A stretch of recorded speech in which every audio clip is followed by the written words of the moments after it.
one thing that we have to try to help people with is when they see disturbance in our movement, when they see conflict, when they see disagreement, they lose faith altogether. And so they abandon God and true parents lineage altogether. So we want to encourage people to digest. You know, Father in his speeches, doesn't he always use the phrase digest? You got to wonder, why does he keep using that phrase? In the same way that he would always constantly say individual, family, society, nation, world. He's, by that repetition, he's trying to impress upon us to understand something. And that's why it was silly to say we got to edit Father's words out of Chongchanggang, because he repeated himself. The repetition is part of the education. Pedagogy is the word, right? The teaching method. And so because of that, I have the habit of going back to look at the physical world mechanics of what digestion is. Digestion is very interesting. All the food we eat contains toxins. Our stomach melts it all down with acid, and then it gets pushed through all our organs, and our organs characterize what is good for my body and what is detrimental. And it separates off the detrimental stuff, and it flushes that and absorbs all the good stuff. So that's the digestion. And that's what we have to do when we have experiences in life. We have to digest them.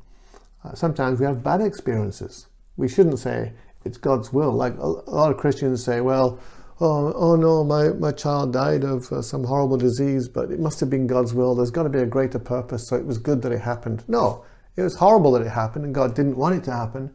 But seeing as it has happened, you digest the experience. There's got to be something good you can take from it. For example, they might learn more empathy for others. They might get some determination to work for a children's charity. So even though it's a 100% horrible thing that happened, you can digest it and get some goodness out of it. Minimize the amount that Satan or that bad things can have. And so in the same way, when we join our church, whether we're first gen or born into it as second generation, we might initially have a wonderful experience, especially for first gen, right? We get love bombed by it when we go to the center at the first time in the 70s, 80s, 90s.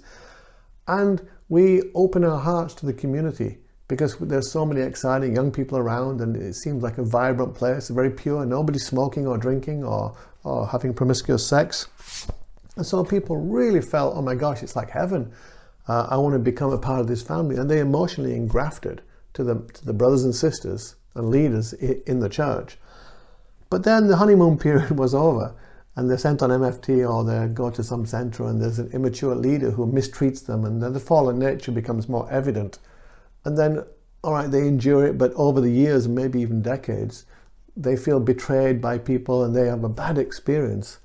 And so it's like you swallow something that you thought was delicious, but then you get stomachache, and they regurgitate the whole thing because they haven't digested it, right? Ideally, what the body does is, the thing that's swallowed, it separates the good and the bad and regurgitates or expels the bad but keeps the good. And in our case, when we join the movement, the bad would be, all right, the people in the movement still have fallen nature, as we do. So I got mistreated sometimes. The good is, that doesn't mean divine principle is not true. So divine principle is still true despite my leader or my fellow brothers and sisters' bad behavior. Divine principle doesn't change because their behavior is bad. And that doesn't mean true Father is not the Messiah. It doesn't mean God's not real. It doesn't mean this isn't the new lineage of God. All that is still true, good, and holy.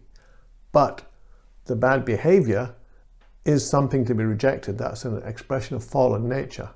So what we do is we digest it, don't we? We separate off the two. And we say, yes, these people treated me badly, I had bad experiences, but this is all still a treasure, this is all still wonderful.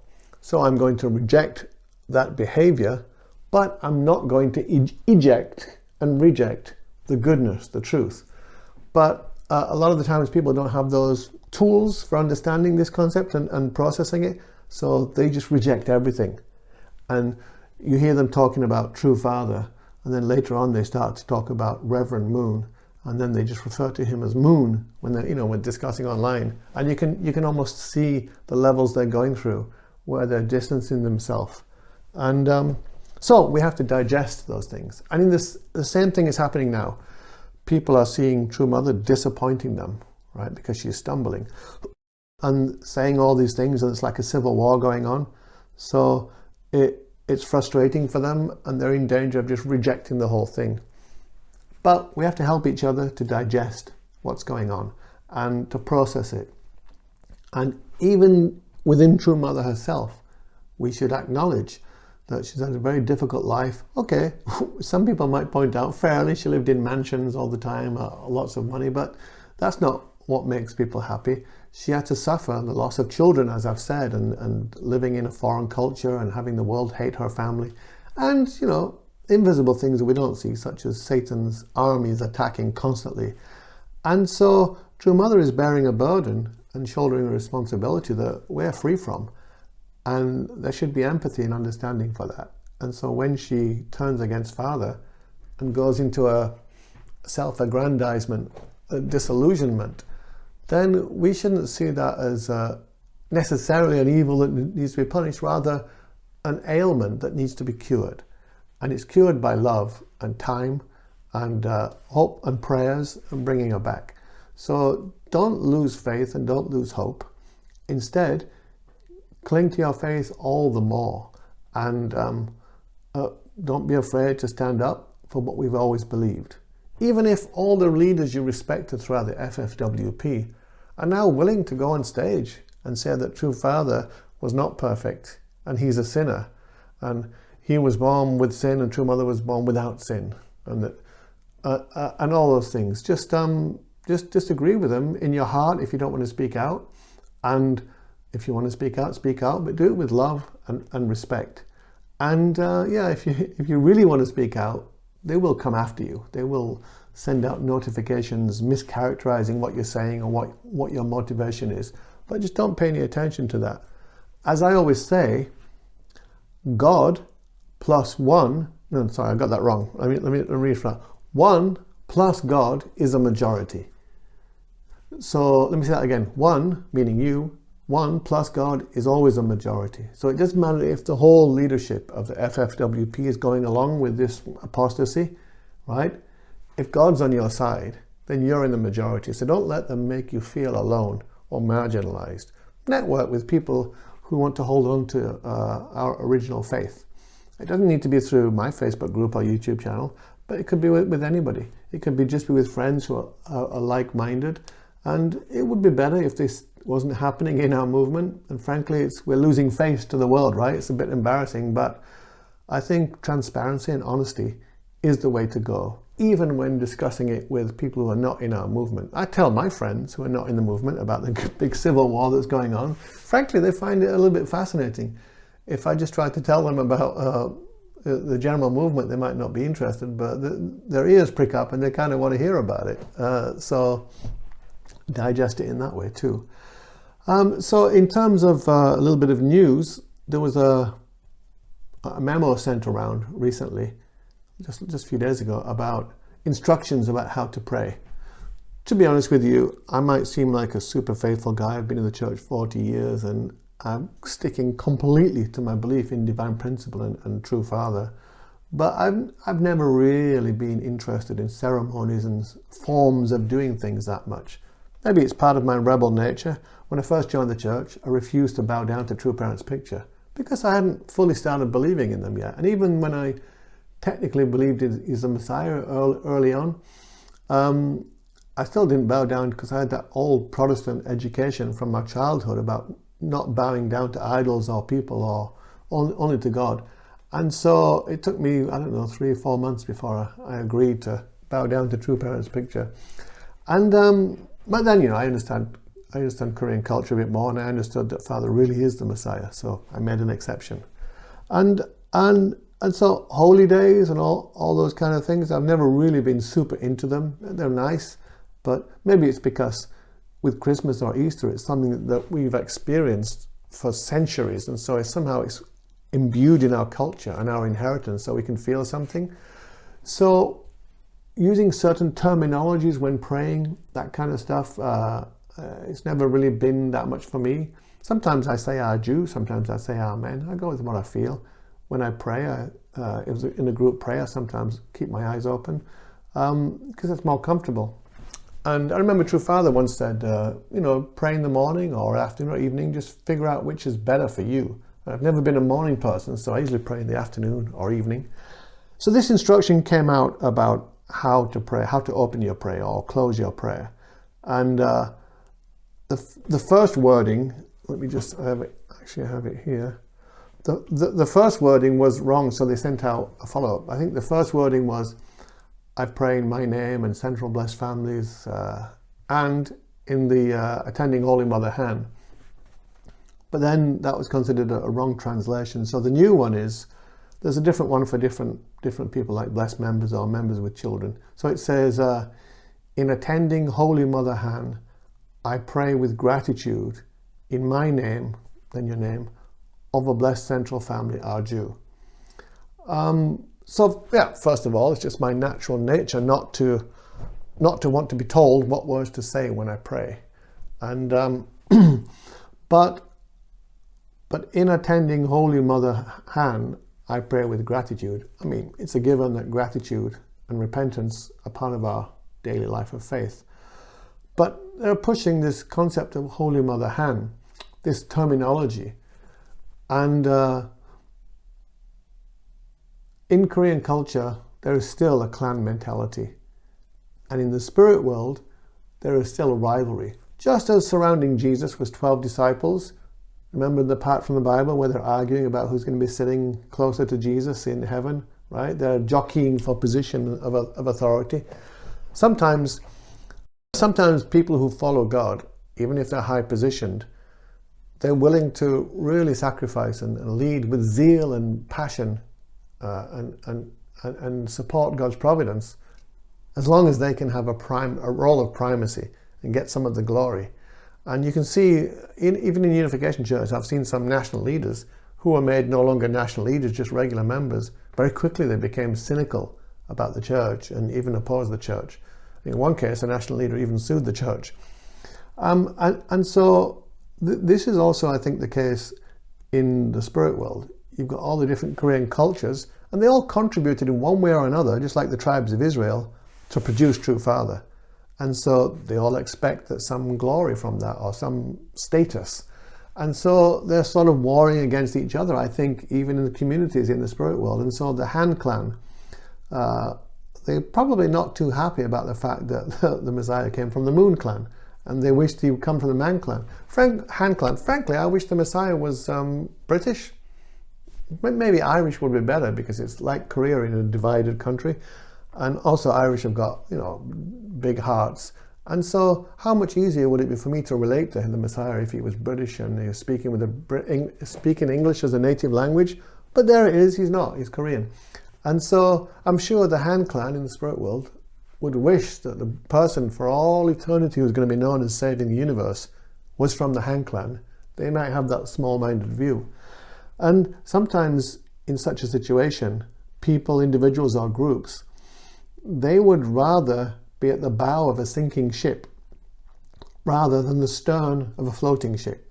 By that I mean, they would rather degrade the thing and be at the head of it rather than have the thing flourish and be at the middle or even the bottom. Somebody once said he'd rather be a poor man in a rich country than a rich man in a poor country, because he's wise. He recognizes even if his status is relatively low, he's in a great country. But sometimes there are people or groups that become obsessed with primacy.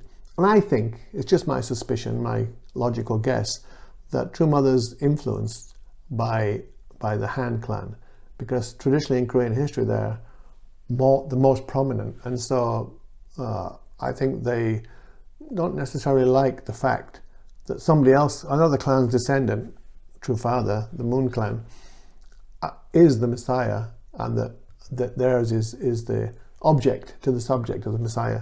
So I think somehow it's influenced her mind, and so now she seems to be pushing the Han clan cult basically, the shaman Han clan mentality.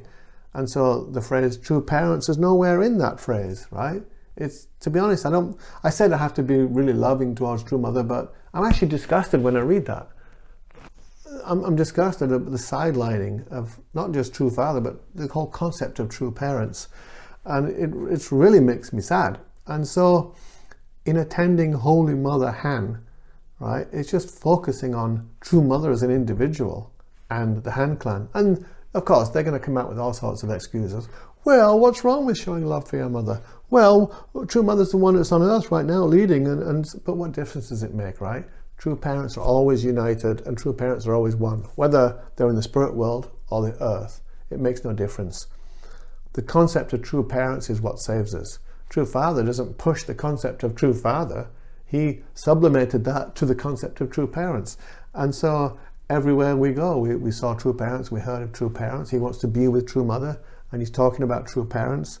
But true mother is just talking about herself. And even father never even called himself holy, right? Even though he was and is holy. And so it's more the sin of omission here. So this statement is telling people you don't need to think about true parents or even true father. Just focus on Holy Mother Han. And it's something that a lot of people are just going to reject. I'm sorry to say, but I advise you to reject it. The more you make a common base with this mentality and engage in it and say the words, the more it's going to be shutting true father out of your life. So to be honest, I'm old school. I grew up praying. I pray in the name of true parents, amen. Sometimes I say Aju. I don't say my name and blessings and things like that. I just say, when I finish a prayer, I pray in the name of true parents, Aju or amen. But the focus should be on true parents. And I think I mentioned before in a video, or maybe I didn't, but I heard, and of course, it's a bit dangerous to just talk about rumors as if they're true. So I'll say up front, I don't know if it's true, but it has a ring of truth about it. I heard that because they edited, True Mother didn't like all the Chong Sung Gyong. I've got one just there, the original one. True Mother didn't like some of the statements Father made about Mother in that, so they had them all edited out and replaced it with another version. I'll only ever read this version. And but I heard, to my horror, that there was a huge store of original Cheongsam-gyeongs in Korea, and they had them all burned, right?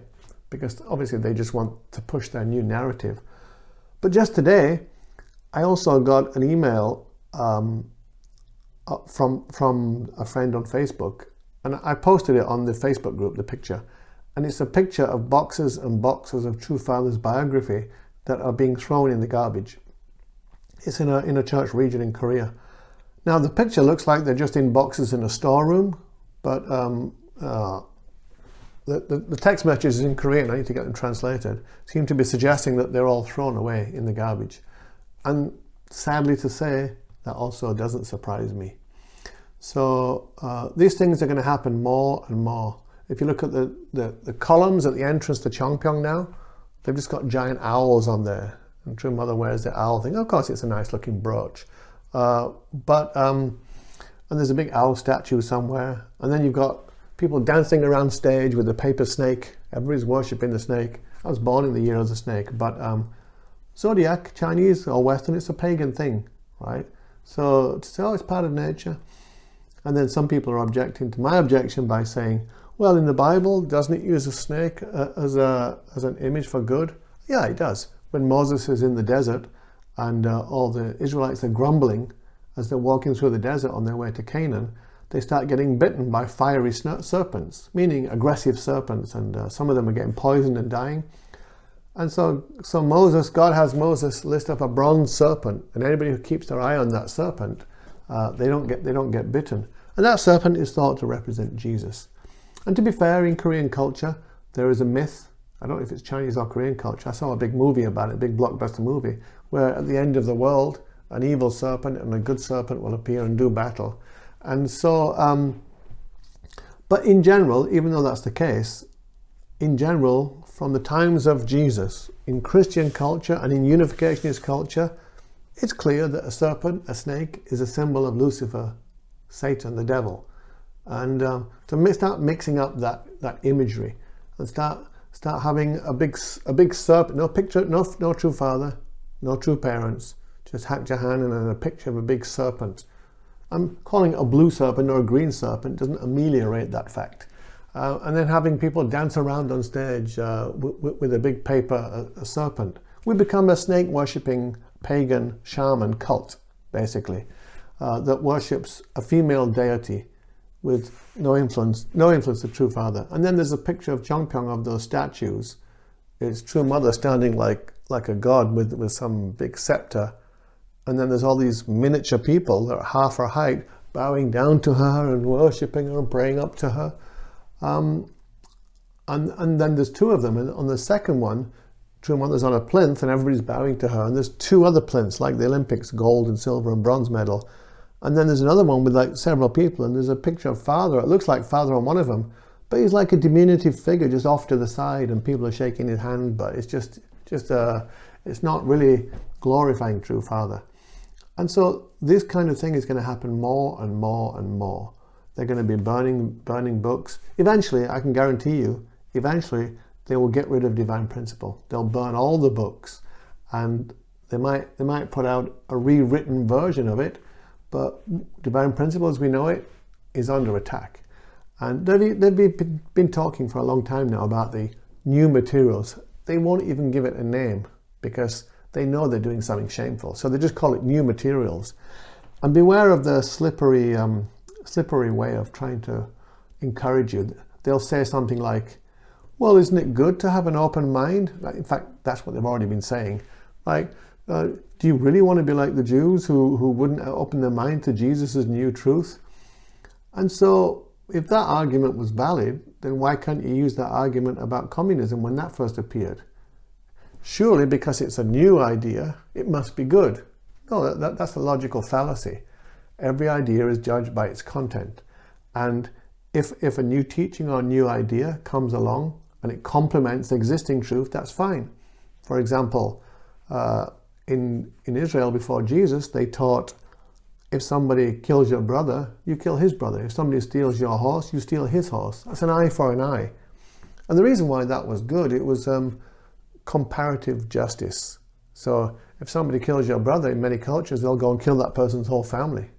But saying, just have comparative justice, retribution. But then Jesus built on top of that good thing, that benefit. Jesus said, you've heard that an eye for an eye. Well, I say you should love your enemy.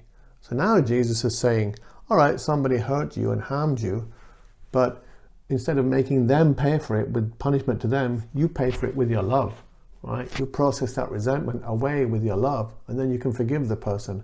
And then, of course, St. Paul says, forgiving people is like pouring hot ashes on their head.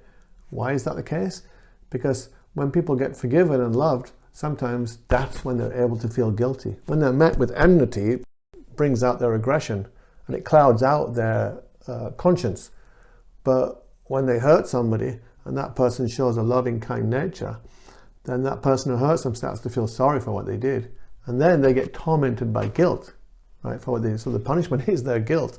So you pay for, if possible, we pay for somebody else's forgiveness with our love. And that's what Jesus and God did for us. And later true father, true parents. And so when they try to push these ideas like, oh, isn't it a good thing? Like new wine in old wineskin, shouldn't you have a new wineskin? So these new materials, you should be open-minded and just accept them because they're new ideas. But the ideas have to be judged on their own merit. As I've said, Jesus saying, love your enemy instead of an eye for an eye is building on top of an existing improvement. But if Jesus were to say, well, you've heard it said that you should not cheat on your wife, but I say do what you want and cheat on your wife, that's not building on top of an existing idea. It's destroying the foundations and replacing them with a false evil ideology. And so these new materials that they're preparing to release, and to some degrees having secret workshops and releasing, they are not going to build on top of divine principle and Father's teaching. They're going to destroy divine principle and Father's teaching and slide in, replace it with a pagan culture. I sometimes use the graphic terminology that our church is becoming a pagan cult that's wearing a skin suit of unificationism. So it might still use the word true parents, it might still use certain terminology, but the inside content is different. Not to be too graphic, but that's how a virus works. It penetrates into a cell and it starts to take over and multiply its own content, but the cell looks the same on the outside and even multiplies in the same way. So I think they wanted to do all these workshops straight away, but they can see the resistance because they know it's lies. And so what they're doing is they're just having workshops that have no content, right? They're workshops where they just talk about, well, what does begotten mean? What does only begotten mean? And here's a new idea. And at the end of the workshop, you're like, well, they didn't actually put any ideas forward, because the purpose of the first workshops are to soften people up, to undermine and excavate their way of thinking. And that's why if you can convince somebody that accepting new ideas is a virtue, then you've already prepared the ground, haven't you? You softened them up so that any idea that comes in, they'll just accept it. But no, you don't accept any idea just because it's new, and you don't reject any idea just because it's existing. And so their next stage will to be introduce a different version of divine principle, one that says, Father was a candidate to be the Messiah, but he sinned and he failed, so he's more like a failed, fallen John the Baptist figure. It's essentially what they're saying already. And true mother is really the embodiment of God and the Holy Spirit, and so just by worshipping her alone we can be saved. So that's what they'll do. They'll work to undermine and destroy divine principle, just as they've already worked to undermine and destroy true Father. But they'll fail. And they'll fail because, as I said, 1 plus God is always a majority. Remember that. You plus God is always a majority. And so it can be 10,000 FFWP leaders plus against you, but they will fail because we have a superpower they don't have, and that's we have the truth. And divine principle, we're not going to deviate from what divine principle teaches. We're not going to deviate from what True Father has been teaching us for 50, 60 years. I've been in the movement 40 years. No, I'm not going to give that up, right? I love True Mother. I still think she's True Mother, but I know that she's not perfect, that she was born in Satan's lineage with fallen nature. So it's possible that she could step off the track. I mean, think about it. When Adam and Eve fell, and when Lucifer fell, before they fell, they first turned away from God. They turned away from God, and then they fell, right? In all three cases, they were beings that had no fallen nature. They were not fallen. They were in God's lineage. But even they were capable of turning away from God. And why? Because they were imperfect. So you don't even have to have fallen nature to be capable of turning away from God and turning to evil. First, Lucifer turned to evil, then he fell. Then Adam turned to evil, and then she fell. Eve. Then Adam turned to evil while he was unfallen, and then he fell. So it's not outrageous to suggest that a true mother who hasn't yet become perfect could falter, stumble, and turn to evil. And is there anything more evil than saying that Father is a sinner, and denying that he's a perfect? No, because if Father's not perfect and not a sinner, true parents don't exist. So I think I'll close with mentioning something. I might be getting a bit technical here in philosophical terms, but there's a concept called necessary and contingent. In other words, everybody watching this video right now has a mother and a father. Your mother and father, it's necessary that they exist in order for you to exist. If your mother and father never existed, you would never exist. So your existence is contingent on first your mother and father existing. However, that's not true the other way around, is it? If you never existed, that wouldn't make it impossible for your parents to exist. If your parents never had children, they would still exist. So your parents' existence is not contingent on you existing.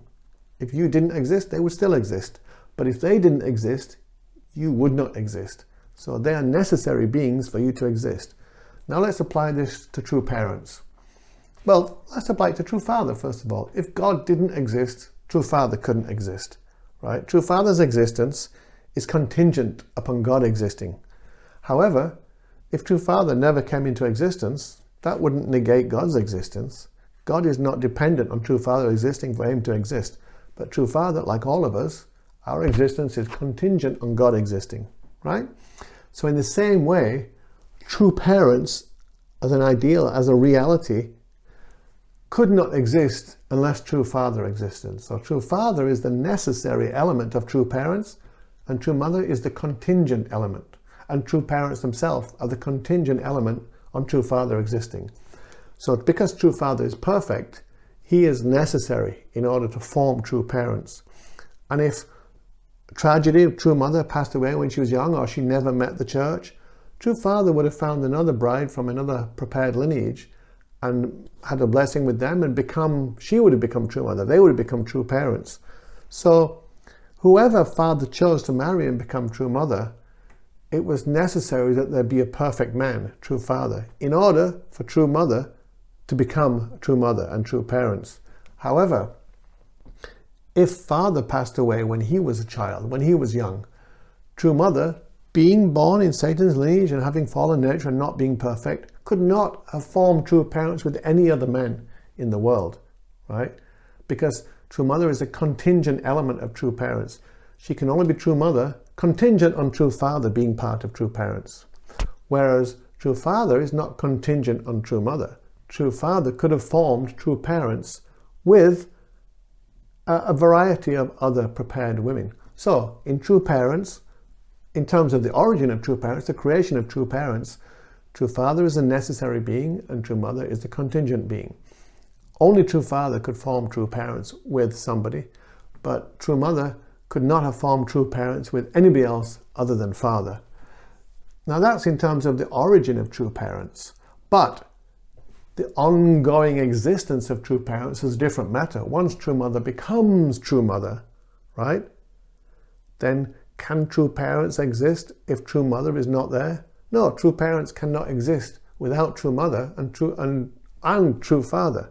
So once true parents are formed, as they are now, both true mother and true father become necessary elements of true parents, right? It takes two. I'm always tempted to say it takes two to tango. It's just a silly phrase, but it takes two people to make true parents. But to form true parents, it cannot be done without true father, right? Mother couldn't do it without true father, but father could do it without true mother, without Hak Jahan as she was then. But now they become true parents, they're both necessary elements. And true mother disagreeing with father, having some resentment, acting out, changing her theology, doesn't change the reality, because true parents is a relationship. It's not a position. It's not a fulfillment of a role or a box ticked. And so, yeah, true mother in true parents is having a kind of a tantrum and she's acting out in confusion. We still see her as true mother and part of true parents, but we separate that off from the false theology that she's teaching, which we hope she will recant at some point. So that's my talk for today. And if you're watching this on the Facebook group, Original True Parents Family Ministry, if you're not a member of the group yet, just go to the go to the join part and just join, and that way you'll get notifications. And if you want to search out the the YouTube page, it's Original True Parents Family Ministry YouTube page. And I'm considering setting up a TikTok account, because I know the young'uns that we want to protect, like, from these lies, who may grow up never even, not just not believing true father, but never even have heard of him. They might watch TikTok more or Snapchat or something. So yeah, it's TikTok's a bit too down with the kids for me, but I'm thinking about creating a TikTok account as well, and because they'll come across that. And I'm not going to private anything. This group is not for only people who have joined. I want to be completely transparent. I don't care if the Family Federation see what I say and they call me a heretic. I don't care if the outside people learn about the civil war and battle going in. In fact, frankly, I think that will make us more interesting to the outside world. They'll take an interest in it, and it's going to get out anyway. So I don't think we should be obsessed with creating a facade of unity and saving face. Just air our dirty laundry, warts and all. And the more transparency there is, the more honesty I think there will be. So yeah, all these groups, all these platforms I'm going to do these videos on and have these discussions on they are all going to be just public. So anybody can comment on them, anybody can watch them and share them, and no restrictions. So thank you for watching, and I hope you found something useful in the things I'm saying. I'm also open-minded to that. I might be wrong in some details. I think I'm right on most of them, obviously, but I could be theologically wrong on some of them. So this is an open call. If you want to debate me, or even just have a non-confrontational, just discussion and exploration, just let me know. And we'll do a Zoom call and we'll put it on YouTube and this Facebook group. I've already got one planned. We're looking for somebody from the Family Federation side, one first gen, one second gen, to have a debate with a team. I'll be on one side and there's another second generation, and we'll have a moderator. And we're looking for somebody who can not just emotionally demand, I believe this and you should believe this, but somebody that can articulate in a theological way why they think the only begotten daughter, why they think true father has sin, and all those kind of things we're disagreeing with. And so we can have a real respectful intellectual discussion and even debate. I think that will be energizing for people to see that. And who knows, it might be somebody who's really great at debating, and they might completely thrash us. We might still think we're right, but just like a defense attorney can sometimes prove a guilty person innocent, that could happen. They could humiliate us and thrash us in the debate. But so be it. We should have open discussion and debate about this. So if there's anybody on the Family Federation side that wants to get involved in any debates, or anybody from Sanctuary Church, I'd also like to have a debate between the original True Parent Family Ministry point of view, a three-way debate, Sanctuary Church point of view and Family Federation point of view. And I think a long-form debate, 2-3 hours about this, covering each step in detail, but with structure so people don't talk over each other. I think that will be super exciting and energizing for people to see. I was surprised that over 2,000 people saw my discussion with Aryan. And so, yeah, join the group and share the group with your friends. Just click on the invite if you're already a member of the group, and then you can type in their Facebook name and just offer them to join it. And the more open conversation we have about this thing, I think the more chance we have to resolve everything. And it will be like the free market of ideas. Just as businesses, the ones that succeed are the ones that make the best products for the lowest price. And then they have a fair competition with each other. And the ones that have the best offering attract more customers. And it's exactly the same with churches, or even arena of ideas, right? The ones that apply the principle more to their lives. In the fragmented Protestant Christian world, the churches that provide a place where God's Spirit dwells and they nurture people, the more people want to belong to that church, and the ones that don't do that diminish and disappear. So maybe we can't fully resolve these disagreements in just theological debate, because a lot of that comes down in the end to people's interpretation of what Father meant or what divine principle meant. But one thing that will be clear is the ones that are applying the principle more correctly, and as a result flourishing in their communities, and meaning their church communities flourishing, God's blessing will come to those communities and those groups and people, and it will manifest in that way. And so we'll be able to see in that way who's right. And Family Federation have billions and billions of dollars and hundreds of thousands of people. But a lot of the people in Family Federation are just keeping their heads down. They don't agree with it, they're not comfortable with it, they don't like a lot of the stuff, the direction it's developing, and especially the way they can see Father being completely erased or even vilified. So they have a lot of people, but a lot of people in the organization are not on board with this, and they know it. That's why they're treading on eggshells to introduce it all. But as I said, again, 1 plus God is always a majority. So if you're in the right, and it's only you alone plus God, you're in the majority against 1 million people. And also, because the Family Federation has the structure, it creates, in many people's mind, it creates the impression that you're all alone in your disagreement with True Mother's lies about Father. And look, the whole world is on this side. It's not actually true. There's a vast number of our fellow faithful who are not comfortable with that. And maybe they don't speak out publicly, but you're not alone. Lots of people. Even since I just started this Facebook group and YouTube page just a short time ago, I've already received a lot of messages, direct messages from people. And some of them, most movingly of all, have said, oh, I'm so happy to hear that our original faith is just presented in a logical way, just to remind us, and to know that I'm not alone. I'm not the only one, right? I think one person said they were on the brink of just giving up, but when they heard that somebody else has the same view and is willing to get out there and say it. But actually, it's not just me. There's thousands and thousands and thousands of people that are sticking to our original faith. We're not willing to change our faith. And we're not willing to be told by people who have changed their faith that we're the faithless ones. That's insane. We are vertical in that we are loyal to truth and to God. They are hierarchical because they're loyal to power. See, hierarchy is not a vertical structure like we've been taught. It's a horizontal structure because it's person to person to person. Vertical structure is when you ignore the hierarchy and you just do what you know is right in your conscience. And so, let's try not to create like just another organization, because that will just become corrupt. Let's just have a more loving resistance to the lies and reform our worldwide faith from within. And we can do that just by supporting each other, reminding each other about what our original truth is.